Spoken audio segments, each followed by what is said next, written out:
ওই হাসরের ময়দানে আপন কেউ নাই। ইয়াউমা ইয়াফিরুল মারউ মিন আখিহি ওয়া উম্মিহি ওয়া আবিহি। ওরে ভাই ভাইয়ের পরিচয় দিবে না, সন্তান মা বাবার পরিচয় দিবে না, কেউ কারো আপন হবে না। এরে যুবক, ও টেকনাফের মুসলমান, ও পর্দার আড়ালের আম্মা জান, দুনিয়াতে দেখছেননি কেউ বিপদে পড়লে আপনেরাই তার বন্ধু থেকে দূরে সরে যায়।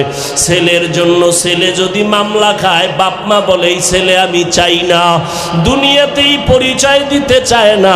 হাসরের ময়দানে কেউ কারো আপন হবে না, পরিচয় দিবে না। আবু বকর কাঁদে, নবীজি জাহান্নামের হ্যান্ডকাপ তো আমার হাতে লেগে যাবে। ওই সময় জাহান্নামের আগুন আমার শরীরটাকে ঝলসে দিবে। জাহান্নামের আগুনের গরমে চামড়াগুলো খসে খসে পড়ে যাবে।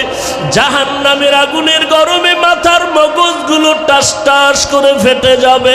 এরে নবীর আশিক উম্মতির দল, আল্লাহ তাআলা বলেন মিনহা খলাকনাকুম, আমি তোমাদের মাটির থেকে বানাইয়া মর্যাদা সবার উপরে দিয়েছি রে গোলাম। এবং এই মাটির মতো নরম হইয়া চলো, গরম ভাব দেখায়ও না।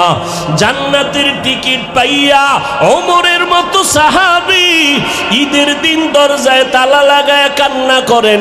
আবু হুরায়রা রাদিয়াল্লাহু তাআলা আনহু বলেন, খলিফাতুল মুসলিমিন, আজকের আনন্দের দিন আপনি কেন কান্না করেন? ওমরে ফারুক বলতেছেন, ও আবু হুরায়রা, আনন্দ তো ওই ব্যক্তি করবে যার মধ্যে কোনো পেরেশানি নাই। আপনার ভিতরে কি পেরেশানি?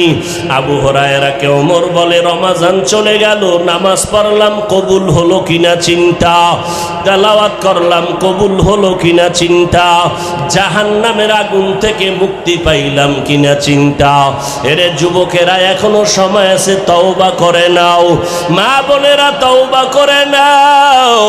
দুনিয়াতে কিছুই না, আজকে থেকে আর নামাজ ছাড়বা না, মা বাবারে কষ্ট দিবা না। ওই মা বাবার দোয়া ছাড়া তুমি সামনে আগাইতে পারবা না রে যুবক। ওই মা বাবার চোখের পানি আর দোয়া ছাড়া পরীক্ষায় ভালো নাম্বার পাইবা না। আল্লাহর কাছে তওবা করো, আল্লাহ আজকে থেকে মা বাবার দোয়া নিয়ে চলবো, ওলামায়ে কেরামের পরামর্শ নিয়ে চলবো, নবীজির সুন্নাত অনুযায়ী চলবো। আল্লাহ আমাদের সবাইকে কবুল করেন, বলেন আমিন।